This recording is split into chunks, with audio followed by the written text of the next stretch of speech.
खुशियां मनाओ जन्नत की जिसका तुमसे वादा किया गया था। अल्लाह की रबूबियत पर इत्मीनान जब इंसान को हो जाता है, मेरा रब अल्लाह है, रब्बी अल्लाह, इंसान के लिए न कोई खटका, न कोई खतरा, न कोई खौफ, न कोई हुजूर। जो कुछ हो रहा है किसके इज़्न से हो रहा है? अल्लाह के इज़्न से। अल्लाह के इज़्न के बगैर पत्ता तक नहीं हिलता। ये कोई अंधा बहरा मादा नहीं है जिससे मुझे कोई खौफ हो। अंधा भैंसा चला रहा हो उससे तो डरने का हर इंसान को डरना चाहिए, न मालूम किसको टक्कर मार दे। लेकिन नहीं, इस कायनात को चलाने वाला एक समीओ बसीर खुदा है। वो जो मेरा दोस्त है, मेरा वली है। अल्लाह वलियुल्लज़ीना आमनू युखरिजुहुम मिनज़्ज़ुलुमाति इलन-नूर। अल्लाह अहले ईमान का वली है, साथी है, पुष्टपनाह है, मददगार है, हिमायती है।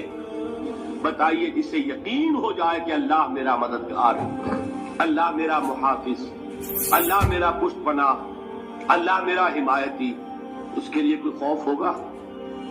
उससे कोई डर होगा? मैं मिसाल दिया करता हूं एक बहुत सादा, पंजाब के देहात की। तो बड़ा चौधरी है और कोई गरीब किसान है। उस गरीब किसान के जानवरों को हर वक्त अंदेशा होगा चोरी का। कोई मेरी भैंस खोल कर न ले जाए, कोई मेरा बैल खोल कर न ले जाए। लेकिन जिसके बारे में ये सबको मालूम हो कि वो जो बड़ा चौधरी है वो इसका दोस्त है, उसकी बच्चिया को कोई खौफ होगा? उसकी भैंस पर कोई हाथ डालेगा? उसे कोई अंदेशा होगा? नहीं। क्यों? कि वो बड़ा चौधरी, बड़ा इसका यहाँ का सरदार, जागीरदार, सबको मालूम है वो मेरा दोस्त है, कोई मेरे खिलाफ इकदाम नहीं कर सकता। इस दुनिया में ये छोटी सी बात अगर आपके दिली इत्मीनान और सुकून का बाइस बन सकती है तो जरा तसव्वुर कीजिए। मैं लफ्ज़ तसव्वुर इस्तेमाल करूंगा सिर्फ इसलिए कि इसका हम इसको कहते हैं इदराक और शऊर कर नहीं सकते, अगर के साथ कर सकते। अगर यकीन हो कि अल्लाह मेरा मददगार और यकीन हो कि अल्लाह हर आन मेरे साथ है, फिर कोई खौफ, किसका खौफ? कोई शय अल्लाह से बालातर है? कोई कुव्वत उससे ज्यादा ताकतवर है?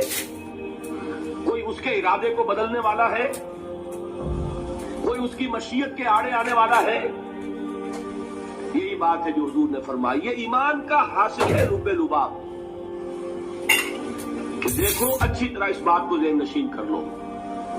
अगर तमाम इंसान मिलकर तुम्हें कोई नुकसान पहुंचाना चाहे, नहीं पहुंचा सकते, मगर जो कुछ अल्लाह ने लिख दिया हो। और तमाम इंसान मिलकर तुम्हें कोई नफा पहुंचाना चाहे, नहीं पहुंचा सकते, मगर वो शय जो अल्लाह ने तय कर दी।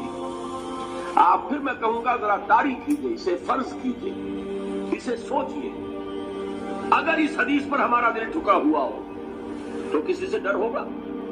ये मुझे नुकसान ना पहुंचा दे, ये मेरी रिपोर्ट खराब ना कर दे, ये मेरी इंक्रीमेंट ना रुकवा दे, ये मेरा ये ना बिगाड़ दे, ये मेरे ये नुकसान ना पहुंचा दे। इसका डर, उसका डर, इसका खौफ, उसकी खुशामद, उसके लिए जाकर तरह तरह से अपनी इज्जत नफ्स को जलील करवाना उसके सामने।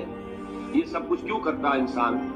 जब समझता है कि इसके हाथ में मेरा कोई नफा है, इसके हाथ में मेरे लिए कोई जरर है, ये मुझे कोई गजब पहुंचा सकता है, ये मुझे कोई नुकसान पहुंचा सकता है, ये मेरा कोई काम बना सकता है, ये मेरी कोई जरूरत पूरी कर सकता है। इसी का नाम शिर्क है। जहां आपने ये समझा कि गैरुल्लाह के अंदर कोई ताकत मौजूद है, वही शिर्क है। बुतों से तुझको उम्मीदें, खुदा से नौमीदी, मुझे बता तो सही और काफरी क्या है? शिर्क तो ये जिस पर भी तुम्हें ये ख्याल है, कलमा है ये कलमा सोम, ला हौला वला कुव्वता इल्ला बिल्लाह। जरा इस पर दिल को कभी अगर आप तसव्वुर करें, फिर फर्ज करें, दिल ठुक जाए इस पर, कोई ताकत नहीं। यही बात थी जो शेख अब्दुल कादिर जिलानी रहमतुल्लाह अलैह ने अपनी वसीयत में अपने बच्चे से कही। 11वीं देने वाले हैं, लेकिन हजरत शेख अब्दुल कादिर जिलानी की वसीयत और तालीमात को कितने लोग हैं जानते हैं? یہ جن مقامات تک پہنچے ہیں وہ کس چیز کی بدولت پہنچے؟ انہوں نے جو پیغام دیا وہ کیا تھا؟ اے میرے بچے، جس طریقے سے قرآن مجید میں حضرت لقمان کی نصیحتیں جو ہے نقل کر دی گئی ہیں، میں یہ عرض کروں گا بالفرض اگر قرآن حضرت عبد القادر جیلانی کے بعد نازل ہوا ہوتا تو شیخ عبد القادر کی یہ نصیحتیں بھی قرآن میں درج ہوتی. اتنی اونچی نصیحتیں ہیں. اے میرے بچے، اس حقیقت کو ذہن نشین کر لے، لا فاعل فی الحقیقت ولا مؤثر الا اللہ. اس کائنات میں نہ کوئی فاعل حقیقی ہے نہ مؤثر حقیقی ہے سوائے اللہ. کسی شے میں کوئی تاثیر نہیں اگر اللہ نہ چاہے. آگ جلا نہیں سکتی اگر اللہ نہ چاہے. پانی ڈبو نہیں سکتا اگر اللہ نہ چاہے. زہر ہلاک نہیں کر سکتا اگر اللہ نہ چاہے. کوئی چیز فائدہ نہیں پہنچا سکتی اگر اللہ نہ چاہے. تو در در پہ کیوں سر جھکاتے ہو؟ در در پر کیوں جبیں سائی کرتے ہو؟ سب کے سامنے کیوں ہاتھ پھیلاتے ہو؟ ایک اللہ سے مانگو. ایک اللہ کے سامنے زمین پر اپنی جبین رکھو. لا فاعل فی الحقیقت ولا مؤثر الا اللہ. نظر آتا ہے ہمیں کہ پانی پیاس بجھا دیتا ہے. پیاس بجھانے کی صلاحیت پانی میں نہیں ہے، اللہ کے اذن سے. کھانا بھوک مٹا دیتا ہے.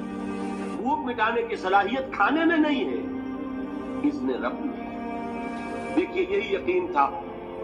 حضرت موسیٰ علیہ السلام کا واقعہ یاد کیجئے. سامنے سمندر آ گیا ہے، قوم دیکھتی ہے پیچھے